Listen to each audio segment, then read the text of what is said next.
Malaika nakupenda malaika, hata nifanyeje,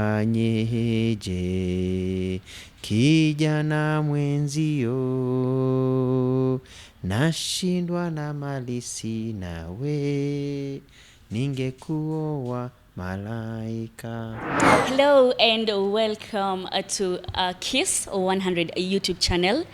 We are with the amazing Dr. Alfred Mutua and I'm your girl Makena. So guys, let's get to know more about him, manifesto yake. Yeah.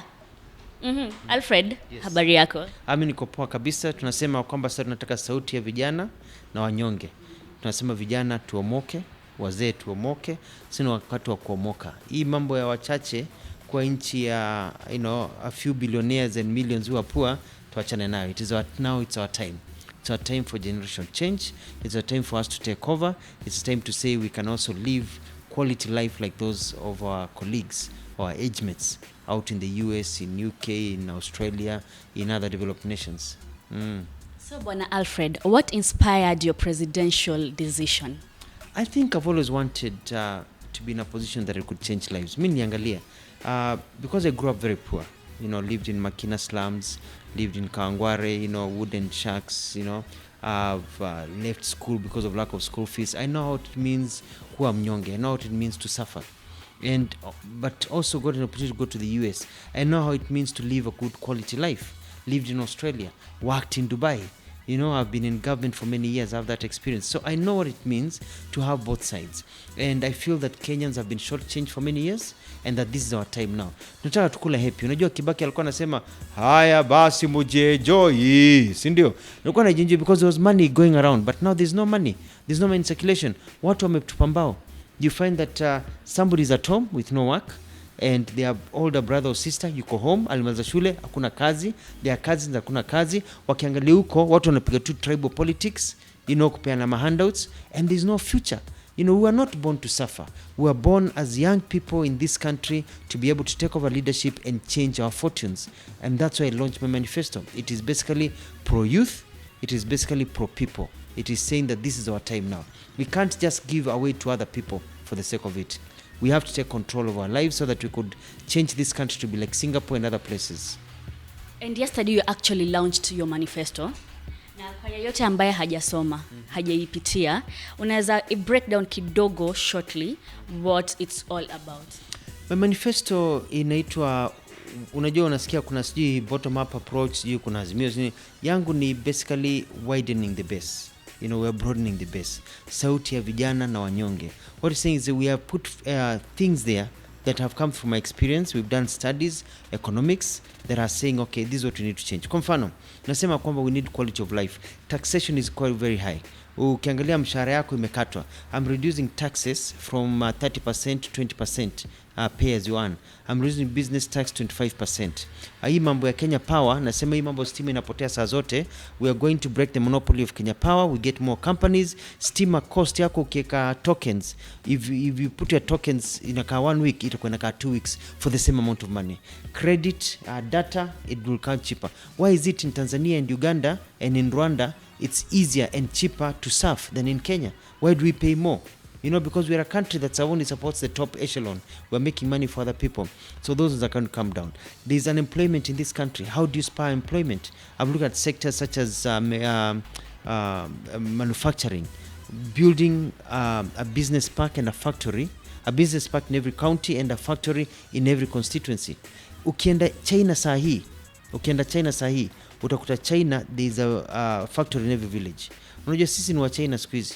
Ukiangalia, hata angalia cameraman wako ukimwangalia, hiyo jazi amevaa juu imetoka China, hizo pants imetoka China, belt ni ya China, kiatu ni ya China, socks ni ya China, hii kamera ametumia imetengenezwa China, tripod ni ya China, headphones ni za China, kalamu ni ya China, ring ni ya China, hata underwear ni ya China. So huyu jamaa si Chinese. Chinese because everything is Chinese. And we ask yourself why? It's because they manufacture for the world. Why can't Kenya manufacture for Africa? There's nothing that is manufactured out there that we can't manufacture here. Just about getting the machines, we start making them. So I'm proposing my manifesto, a factory in every basically constituency to start with a business park. Investors come and plug. Hii mambo unaanzisha biashara kazi nyingi. I went to Rwanda. I register a business in 6 hours. Everything. You get your PIN number, your certificate, your operating license, everything within 6 hours. Na hujalipa hongo. Hakuna, it's free of charge. In Kenya ni hongo vile umesema. I'm going to bring it down to 4 hours. We need to start facilitating, not frustrating people. You know, we make it easier for people to operate. You want to dream, wake up, your dreams come through. So my manifesto has very, very many aspects. Kuna mambo ya njaa, mechanization, kuna barabara, building 50 kilometers per ward, hiyo vitu yote. And then the other things nasema, things to make money flow. Mishahara. Kwa nini tunalipa mwisho once a month? The rest of the world pays twice a month. Mimi na propose ya kwamba tulipwe twice a month. Middle of the month, end of the month. Money circulates. Hii mambo ya kusota iishe. The economy is only vibrant for a few days end of the month. Let's get money circulating. Pesa ni yako. Wewe lipa mshahara, wewe lipa rent na hii, ulipe hii, ujipange. Si tunangojea yote alafu inaisha, ikibiwa basi. You know, ukienda bar inaenda basi. Ukipigwa ngeta basi. Ukiekewa inaitwa nini? Kale kamchele imeenda. You know what I mean? So, you know, we need to be able to diversify the economy in a way that helps everybody. Not just a few people. So it is a broad-based economic plan to assist kila mtu. So here kulipa mara mbili, how do you plan on making that possible? It's very possible. It's the same thing. It's just accounting. Si mshahara yako inaingia kwa bank. Well, they divide it to 15th inaingia, end of the month inaingia. It's just instructions to the bank. That's it. It's just accounting. Very simple. Ni kitu unafanya in 2 minutes, pay. So nalipa nusu-nusu? Unalipa nusu-nusu. See it, nusu-nusu, it's just your salary divided to 2. That's what they do in the US, in Europe, in Australia, in Brazil, in all these developed countries, in Japan. Zote, they're done that way. Yeah. Uliongelea pia creating 5 million employment opportunities within 3 years of your leadership. And it's being done through focused engagement. Unaangalia agriculture. We're saying no raw materials to leave this country without value addition. Hizo ni kazi tumepata. Hii consumer spending unaona inazunguka. I'm giving tax breaks to the youth who employ other youth. Companies who employ people, more than 10 youth, get tax break. That is more than how much they're paying these young people. So people are being employed. So I'm putting initiatives that will make sure that people are employed. I'm pushing for public-private partnership. Nitajenga barabara lakini wacha tujengewe reli, speed train, hizi vitu zote that people use all over the world. They're not built by government money. Let them be built by the private sector. Like they are in South Africa, they are in Malaysia, in Singapore, in Italy. Let other people's money come. When those people come and they're building railways, they are hiring people. When you form all these things, you're hiring people. You're creating jobs in a very chap manner. I'm going to build stadiums, not stadiums, but building academic, what you call academies, sports academies.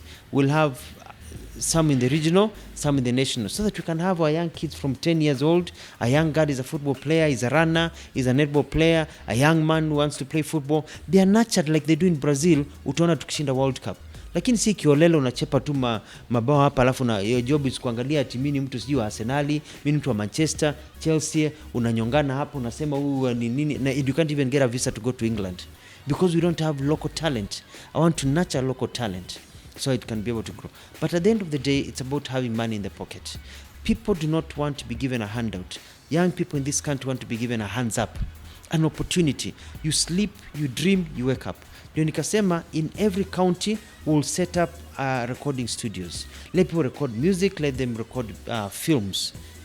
Film making in this country, from international films, everything will be free of charge.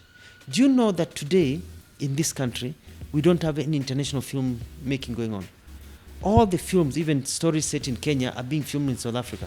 They're being filmed in other places. Why? Wakija hapa kwa airport, toa duty for hii inaenda wapi, register this. They're so frustrated. They can't work. Work permit ni shida. They go to South Africa.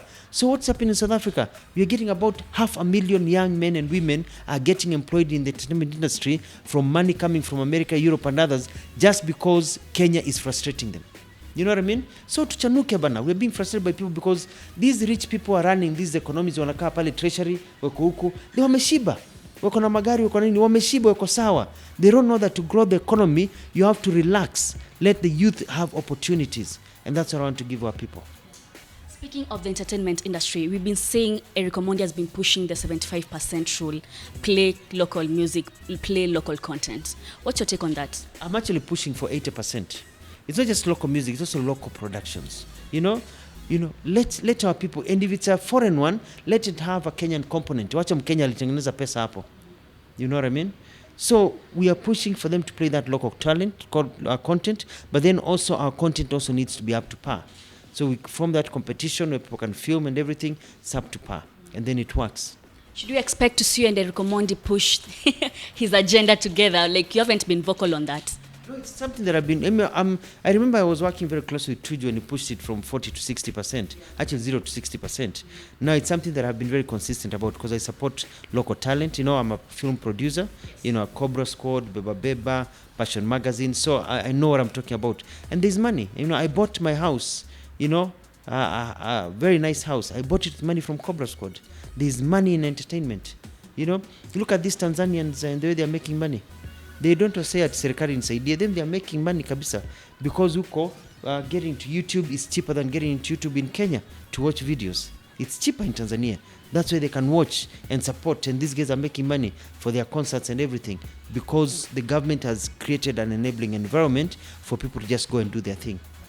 Do you think the Kenyan talents and productions are at par? Because some people are like, I can't support something that is not quality. And it comes down to that. There's quality. We've got people like Sauti Sol, who are very good, but also our artists have to think locally, but they also need to start thinking internationally. We are a country. Yes, we've got our music. It's okay, but think money.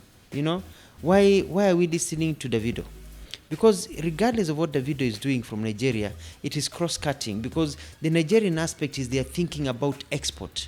They started with their movies. So when they make things that are also palatable elsewhere. Why are the Tanzanian music being listened to here? Because they are thinking and they are talking about things that are transferable. But if you concentrate on things that only a Kenyan can understand, and not only a Kenyan in Kayole, or a Kenyan in Jericho, or a Kenyan in Isili, who can understand peke yake, not even a Kenyan in Kiambu or a Kenyan in Mombasa, you're lost. Your market is very small. So go for topics, go for quality that a Tanzanian in Mwanza will appreciate, that a Zambian in Lusaka will appreciate, that somebody in Accra, Ghana will appreciate. So that's how we need to start thinking. And also think about quality of music and also melody. It's not just the words, Words are important. Sindio? Words are important. Tunasema hapa atupangwingwi, lakini hiyo atupangwingwi iende pia na melody. And this is where some people have been able to fly because they have a melody that you may not know the words, but you're humming. Umeona hizi song watoto uimba, mtoto anaimba song nini, they don't know what it means, but the melody is such that the song has a life beyond the words. Yes. So umetaja already Cobra Squad na Beba Beba. Should we expect to see you back on our screens either as a screenwriter ama pia unaweza amua kuact? Yeah, actually in the next Cobra Squad I have to feature. I have to play the role of a president, as we prepare for being the 5th president of this Republic of Kenya. Yeah, I'm working on recording a new Cobra Squad. Maybe it will just be a 1 hour Cobra Squad. Maybe I can't do a full movie. Just do a 1 hour Cobra Squad, just to remind people how it used to be and work on that. Yeah. So tutakuwa na president filmmaker ama ukiingia presidency sasa kwanza film kando kidogo you just support. Hautakuwa hands on. Unakuwa hands on. This life you can do very many things, you don't have to limit yourself to just one thing. One of the reasons I'm here today is because I've been chap. I'm versatile. I'm able to do many things and I have the energy to work. And I want to tell our people that even as you look at our tribes and our politics, who gives a heck? What does it matter what tribe my parents are? It's important to have your heritage, lakini what does it matter? Enda Tanzania kwa mfano, Jakaya Kikwete is a good friend of mine, the former president, Mheshimiwa. Numuuliza what tribe do you come from? Akacheka, sema wa Kenya wa kabila. He comes from a very small ethnic group. If Kikwete was a Kenyan, he would not be president today. You would say, you own a block. You know what I mean? And that mentality yende. And I'll tell young people, vote for somebody who can change your life. Vote for somebody who looks like you, who can relate with you, not somebody who has to be told what to say. Unataka mtu anajua kuomoka nini, mtu mnakaa na yeye, mtu mnasonga mbele na yeye, mtu anajua interest zetu nini, anazifeel. Si kuambiwa, je yuko na gari kubwa, yeye anazifeel because they know how it goes. I tell people this, angalia barabara yenu hapa hii Wayaki inajengwa. Ukiambiwa leo ati your lover, your mother, your husband, your wife, your brother, your sister amegongwa na gari, amepasuka tumbo, ukimbia pale hospitali umkute yuko hapo amepasuka tumbo, you know, dying in front of you, eyes are rolling, usembegai mwadhani hui wachonango, oh my god ameenda, hui ni kata, mtu wako anakufa, your loved one, your child dying before you, wakuja wamchukua aseme we are rushing this person to theater, your loved one, akitibiwa atapona, he will not die, don't give up hope. Wakati anaenda theater utasema wait a minute, wachanango, bika huyo daktari ni mjaluo kama mimi, huyo surgeon huyo, ni mudu wa nyoba hicho, ni mudu wa nyoba hicho direra kumanda we, vipi ametoka pwani kama sisi bana, tugende ba nimukizika kama mimi nimukamba takwa, you won't care who the nurse is, who the anesthesiologist is, who the surgeon is, who is assisting. You don't care what tribe they are. You just want your person to be saved. Kenya is in the ICU. Why do we care what tribe the president is? This is colonial mentality that was brought into us that we have to free ourselves from. Tell our parents, wachana na ukabila, mimi ni Mkenya. I'm going to vote for Mutua, ni Mkenya and I understand. Mutua will make Kenya to be like Singapore, Kenya to be like Malaysia, Kenya to be like Australia, to be like Brazil. We are not born by the, we are not born of children of a lesser God. We are born of children of the Almighty God. We are not created by the devil. We are created by the same God that created the young men and women in Australia who at the age of 20 are driving cars. Mbona si hapa tunasota? Mbona hatuna kazi na Brazil wako na kazi za kutosha? Why are we suffering here? And others who are created by the same God are doing well. It's because of this tribal mentality. Block your kabila, tufuate hivi. It's time for us to open our eyes and to be selfish. You know what I mean? That is why I'm giving universal healthcare. People are saying, oh, how are you doing this? Machakos ukienda leo, we are doing even brain surgery. We have a cancer center. The only county with a cancer center.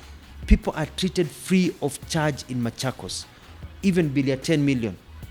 Jibapi mkwaje, ukipata cancer, unaenda South Africa, England, Australia, huko, if you have money. If you are poor, unakufa. Tunasema, oh, tulimpenda lakini Mungu alimpenda zaidi. Kwani Mungu anapenda maskini zaidi kuliko matajiri? Tuachane na hiyo fala. We have to, tunasema hizi sauti ya vijana na wanyonge. We widen the base. And that's my manifesto for the people of Kenya. Kwa manifesto yako bado, you promised 500 to 1 million shillings to newlyweds. So we want you to clarify first, is it a loan ama ni pesa umewapea hakuna kurudisha wakishatumia? This is a facility that is coming in from the concept of that we need people to own homes. You know, hii nchi yetu imekuwa very difficult to own homes unless you have money. Unaambiwa kwanza weka 30% nini. Mimi nasema ukienda Australia, you can own a home at 0.5% interest rate. Why? Because your home is a surety already. You don't need at all to put any extra money. You already have your home. We need to have a country where people own homes. And I'm saying to encourage families to own homes. If you go today to the United States, you go to somebody's home, and atakwambia, I grew up in this house. This is a picture. You know my father here. My father ndio huyu akiwa young. Ndio mimi huyu nikiwa toddler nikiendesha baiskeli hapa. They grew up in the same home that their father bought when they got married. Si kuhamahama. Unaona? So I want to make it easier for people to own homes. How? You can build a home. I am going to have initiatives of tax breaks, bring back down the cost of power and others, the raw materials, so that cement can cost the same way it costs in India. 250 shillings per bag, not 600 shillings. Still to come down. What does that mean? Nyumba ya 2 million, itakuwa na cost 700,000 kujenga. We are widening the base. It's not only for the rich, it's for all of us. In the same way, newlyweds, you get married, you want to have a home. You apply to the government. You say, I've gotten a house. Nimeona hii nyumba ni poa sana. I want to buy it. We give you your initial 500,000 to 1 million shillings to put as a down payment for that house. Unaingia chap mara moja. Kazi yako ni kujifurahisha na kuzaa na kulea watoto na kusonga mbele, si ndio? And then you pay the government over a period of 20 years. It's a revolving circle. Si pesa inapotea, nyinyi mnalipa, inapawa wengine. That's how you grow families. And that's what they have done in the US. That's what they have done in Australia. That's what they do in many countries that really care about their people. Here ni country ya matajiri wengi, billionaires, maskini ndio wengi. We say now we are going to reverse that. We want majority of Kenyans to have money in the pocket. And that can only be done with a good manifesto and a good presidency that I promise to give the people of this country. So that money is not for planning the wedding. No. It's already for the newlyweds. It's for newlyweds, umejipanga, and it's money to own a home or prepare yourself for the home. Home, furnish it, everything. Kazi yako sasa unaijua. Yes. Yes. So of course hatuwezi tumeongelea homes, hatuwezi ruka hii swali. Bwana Alfred, some allegations sometime back where kulikuwa na allegations about you by your ex-girlfriend Lilian Nganga. Would you like to talk about it maybe or defend yourself like yeah? What I've chosen to do is that I don't speak about personal things on the media. Yes. And that's it. That's it. If you respect people enough and you respect people, you don't talk about your personal things out in the media. And that's my stand. So those allegations and you already go kwa media, you won't like Bwana Rais. Inshallah. Yes, inshallah. So Tukwamie hapo hapo. Tukamia hapo. Kwanza uliama kwa Vixen. Acha kwanza tuanze tuendelee kwanza kidogo turudi nyuma kidogo. Uliama kwa Vixen. You know, Rivani and I share a birthday. And actually when we had my birthday, it was actually on our birthday. It was not at the birthday yako, it was the actual day. It was actually 22nd of August is our birthday. So we share a birthday. And he wrote a song for our birthday. So when I was in Dar es Salaam, he called me. He said, "Ilo wimbo niliandika, can you come? You participate in it. So we can both be it. So it's our birthday. So it's something special." So I was not being a vixen. I was just participating in celebrating our birthday and my birthday. It was fun though. It was fun. And they're very quick. And their quality of filming is totally different. You know, they're very, very quick. And also minimalistic in a way that they cut costs. Unajua hapo unakuwa sijui sound this, sijui nini. They are very simple. They are very high-end camera. And they have a director and assistant director. And that's it. And they arrange things on the go. You know, they know clearly what they want. They pre-arrange everything. They do a shoot during the day, take a break, and a shoot at night. Very organized. They have an eye for some of those things and the quality. But they know how to use cameras. Nasikia hata Rivani anasema pana bana sana una mwangazi umepungua bana siweke ile hapa cha 35. Umefungua bana usifungue sana 55 bana. Hakuna exposure. So even him, he knows how the camera operates. Yeah. And wanaweka makeup, wanafanya kila kitu. They do it very well. Mimi nilikataa makeup. Ulikata makeup? Kama makeup. Unakaa vizuri bado. Sasa ukipakwa? Inakuwa natural. Ni natural? Natural. Ni kula mudokoi na samaki. Thanks. Okay, so let's go to education sector. Let's talk education kidogo. Kwanza nitakuuliza the recent occurrences that are happening. Tumeona shule mingi zinachomwa, watoto wanaenda strike. What could be the issue? Who do you think is the problem? You know, in Kenya, I think it's a culture that we have formed. We have a culture of entitlement, not only in our schools, but also in life. People have a sense of entitlement, like I'm entitled. You remember University of Nairobi, watu walikuwa wanasema wameletewa chakula mbaya. Mbona tuna kuku leo wanachoma domu? You know, wanaandamana. We have a kasumba of entitlement that needs to get out. That is also, you know, it's students where you feel like because you're entitled, if there's a small problem, then you must take it out on people. Because it is not natural. I mean, the experience of Kenyan students here is not any worse than experience of students in Tanzania, or students in Uganda, or Rwanda, or Zambia, or Gambia, or Togo, or Benin, countries that are poorer than us, worse conditions of education. Like, you know, wachomi darasa. You know, it's like here you don't care about burning a class. It's like you don't care the cost of burning the class. It's a sense of entitlement that is there. It comes down to that. Lakini Muranga ni misunderstanding ya language. Ulisikia hiyo story? Hauko sikia story ya Muranga? Wanafunzi walikuwa wanaanza kuchoma, alafu headmaster akasema washeni. You know, so wakafikiri wanaambiwa washe moto. Wakawasha moto. No, but I'm just kidding. But it's a sense of entitlement. But also, it's also maybe also because our students wamechanuka. But so have students of chanuka in Australia or Canada and New Zealand and Japan. Lakini wachomi shule. You know what I mean? So there's a lot of copycat, and there's also people responsibility being taken. Yeah. It may be a sense of indiscipline also. Sense of indiscipline, yeah. And so we may also have to look at the quality of some of the school leadership and the way the communication is done. But at the end of the day, our schools are no worse than schools in Tanzania. They don't live in worse conditions than schools in Zimbabwe. They are not banning schools in Zimbabwe.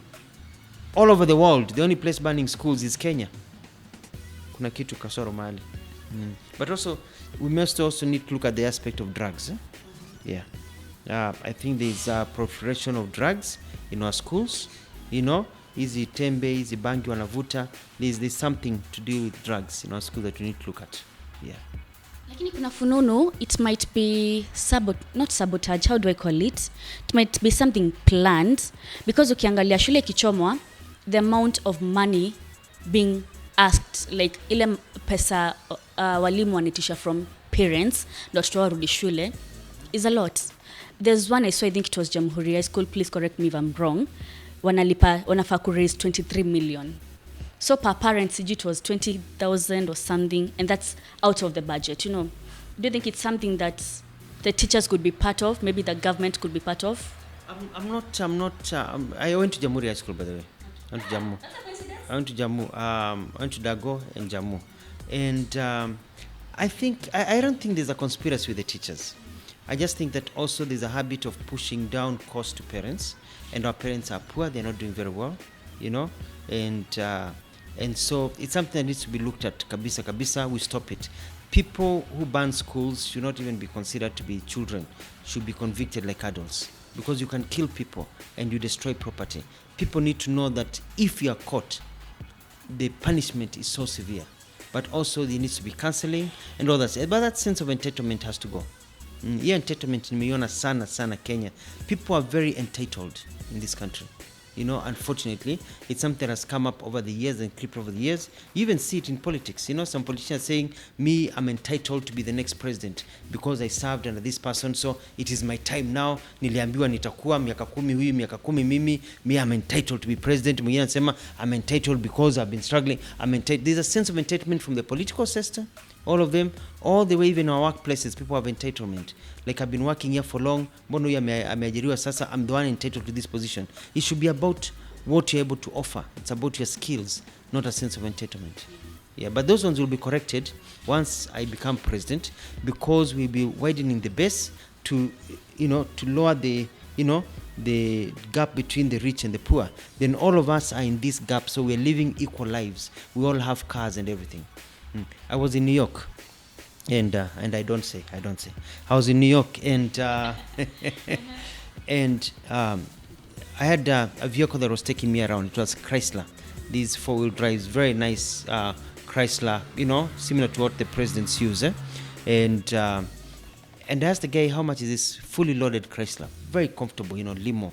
Akaniambia, you can buy it. They're a bit expensive now. You can buy it fully loaded for about $90,000 US. $90,000. Nikafanya 90,000, nikafanya kidogo, nikafanya upesi 90,000 at an exchange rate of about 100 shillings. That's 9 million. Nikasema 9 million. If that car gets to Kenya today, it will be a minimum of 27 million shillings. In America, they're driving the car for 9 million Kenya shillings. That car in Nairobi, in Mombasa, is 27 million shillings. Because a car in Kenya is 3 times the cost of a car in Japan, in UK, and other places. Unaona watu wanaendesha gari zao, dinga zao, New York, nini. It's because it's cheap. When you buy a car here in Kenya, brand new for 4 million, mtu America ananunua for 1.2 million. And yet they make more money because of the rate of taxation in our country and the way duty is loaded, because it's only a few people buying cars. Mimi nasema widen the base, lower the taxation, wacha watu wengi wanunue magari, hiyo tax it end up being the same. Umeelewa? Get it from many, not just from a few, because the system set up right now is to make many people remain poor. Hawataki watu wakinuka. What's wrong with people owning cars? Tuendeshe magari. We live like other people in the world, Why can't we have our homes? Tukue na nyumba mzuri, iko na stima na kila kitu, like other people in the world. That's what I want to bring, a sense of equity, so that you wake up in the morning, you dream, you plan, and your dream can come true. Opportunities are open for you. Yes. Then ile free education you may promise, will it also apply for private schools? It's only for public schools? What I've said is this. I was pale Machakos, nikasema mahali, and vijana wakaniambia, governor, tunataka kazi, una kazi. Nikasema okay, sawa. Niko na mjenga building my hotel, nataka plumbers wawili. Wakaangaliana, wapi Musyoka? Aende maingi? Wameenda kazi. Sema okay, nataka masons, nataka fundi wa mawe, juu kuna wall tunajenga mahali. Aiba Kioko, chalo aiba. Ameenda fali. Okay, basi nipatie electrician. Waambua ameenda kujenga.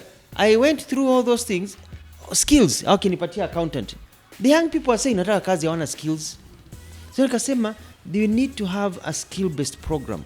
So our village polytechnics in Machakos right now are training people 100% free of charge, so that you can gain skills, so that now you have that skill paper, you gain employment. We know that the economy right now, a lot of young people have skills, have papers, they're sitting at home, they have no jobs. But you also have to get out there and do something. That is why I'm saying you are there, go take an accounting class, know how to do accounting, go to the youth fund. I'm going to remove the bureaucracy, so that you apply today, you get your loan today or tomorrow morning without many things. Go start a biashara, you employ somebody, you get a tax break. Life moves on. It's all about giving people a hands up. Our people want to work, our young people want to work, hawataki vitu ya bure, but there are no opportunities. So my manifesto creates an opportunity through and through for everyone. So let's tuguzie health sector sasa kidogo. Sasa tunaona we are living in a very pandemical moment. What do you plan to do to our health sectors to improve? Of course, si kumaliza the virus, but to improve ama to make it bearable. What we've done is this. When I got to Machakos, kwanza we had no ambulances. You see, when I lived in Australia, somebody was fired because an ambulance got to a patient 10 minutes after the call. Because when you get a heart attack, you start getting brain dead by the 9th minute. So ambulance in Australia get somewhere by 8th minute. But that means that ambulances have to be closer to the people and be able to know the area. When I got to Machakos, there were only 4 ambulances. Na mbili zilikuwa juu ya mawe. Watu walikuwa, ukikutana Mkamba anaitwa Mwanzia, huyo alizaliwa kando ya barabara. Nzilani kwa barabara. Sasa mimi nikanunua 8 ambulance. Wakasema ambulance nyingi sana. Yes, ambulance ni nyingi until you are dying. Until your child mume na nyoka anakufa in 5 minutes. That's when you say, thank God there was Mutua's ambulance. Unless there's a complication with your mother, giving birth to another child, anakufa mbele yako. That's when you say, thank you God to ambulance Mutua. So my ambulances respond within 3 to 8 minutes. 5 minutes is the average of my ambulance in Machakos. I've been able to change. I want ambulances all over this country to save lives as they do in America and other places, and it is possible.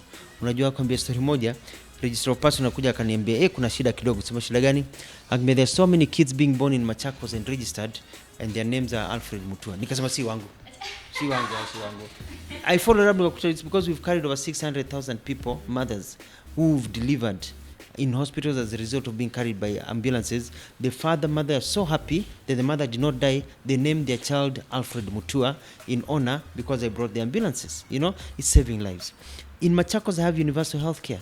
From maternity to mortuary, you pay nothing. Brain surgery, you pay nothing. I even have the cancer center. You pay nothing. It's 100% free. And I've been able to experiment it over the 2-3 years. I know it can work with proper disbursement of money. All you need is the national government to have a grant to equate our health facilities to be international levels. The first 2 years, mwaga pesa, zijengwe, zikuwe equipped, everything. Then now, at the same time, you provide an additional 1 billion to 1.5 billion universal healthcare money to each county to pay for medicines and pay for all the gloves and everything you need. That's it. Madaktari are already being paid by the county governments. Bills are already being billed. Things are already being taken off. The other bills, umeelewa? So you just need to pay for medicine and others, and we'll have 100% universal healthcare like they do in Australia, like they do in Canada, like they do in Singapore, like they do in South Korea, like they do in Malaysia, like they do in other nations of people who also created by the same God that created us. That can only be done under the leadership of Alfred Nganga Mutua, because I know how it's done, I've tried it, and we'll roll it all over the country because I care about the majority, not just the few who are rich who can afford to go overseas. Yes. So tukikupea presidency, we should expect hizo maendeleo zote za Ukambani ama Machakos County sasa zikuwe all over Kenya. No, that's what I'm saying, that the best president in this country should be a governor, because already lead government yake, and somebody who understands the evolution. Anajua kwa nini bridge zimeoshwa, anajua ni kwa nini barabara zijengwe poa, anajua ni kwa nini market ziko na shida, anajua kwa nini stima zinakatika, lights ziko mbaya kwa towns, mulika mwizi. They understand the local problems of mwananchi. So as a president, you're not dealing just with big things, you're dealing with the macro, but you understand the micro. You need somebody that. And myself, because I have experience working in the national government, drawing policies, I was part of the people who came up with the concept of Vision 2030. I know I worked under Mwai Kibaki with his large economic policies. I've been a governor. I understand running a county. So being a president will be very easy because I understand how things are done. I understand the cartels, the corruption, the problems that Kenyans face. Nazifeel. Mi sikuambiwa, nazifeel. Sitafunzwa devolution, naifeel, naijua. So Alfred, Alfred, Dr. Alfred Mutua we. Nataka sasa, I'm sure watu watanikujia DM sana. Please tell us, are you seeing someone? I'm sure, please do this for our audience. Watataka kujua, Alfred Mutua, are you seeing someone right now? Am I seeing someone? See as in, yeah, See, kuona. Oh, I saw what you wanted to do. Like, are you dating right now? You're off the market. No. All I can say is that, you don't jump from one relationship to another relationship that fast. You can't just be, how do you say it? You can't be frivolous. You need to take your time and everything. Lakini watu weko. Kenya is a country with very many beautiful people, wonderful people, wonderful women at that, and yeah.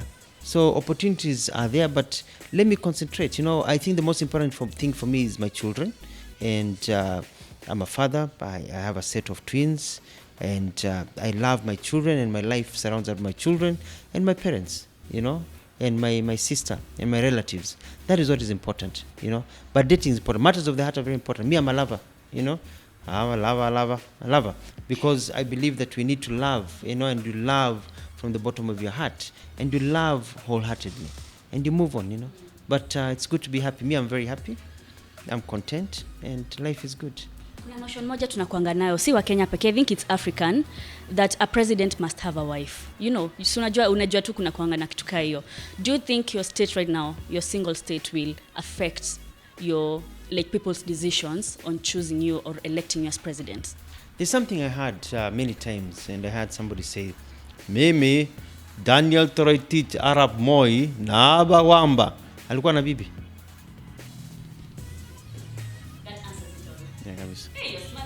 No, ni ukweli lakini si ndio?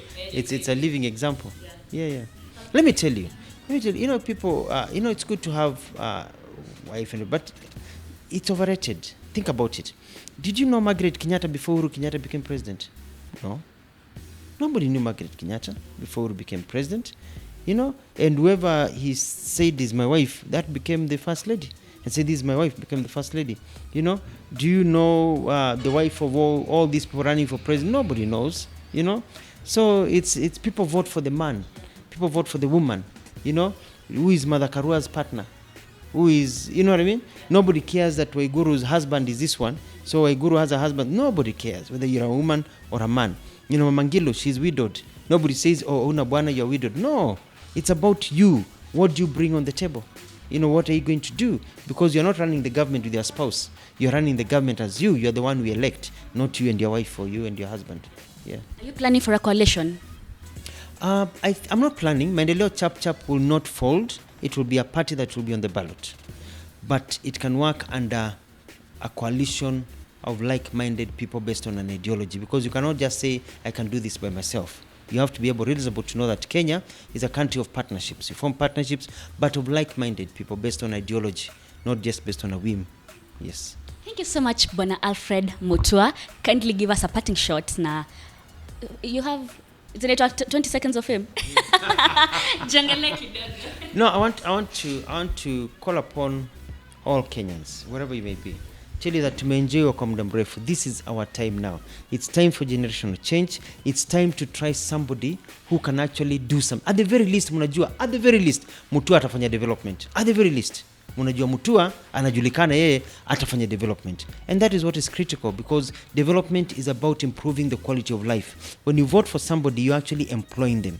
You don't vote for somebody and then hope atakufanyia kazi or umuombe akufanyia kazi. You're voting for me because with me, you're under safe hands. With me, hakutakuwa na chaos. Mutua akiwa president, there will not be chaos ati huyu alichaguliwa kuchaguliwa or anything. You're voting for the right person. So I ask you for your support.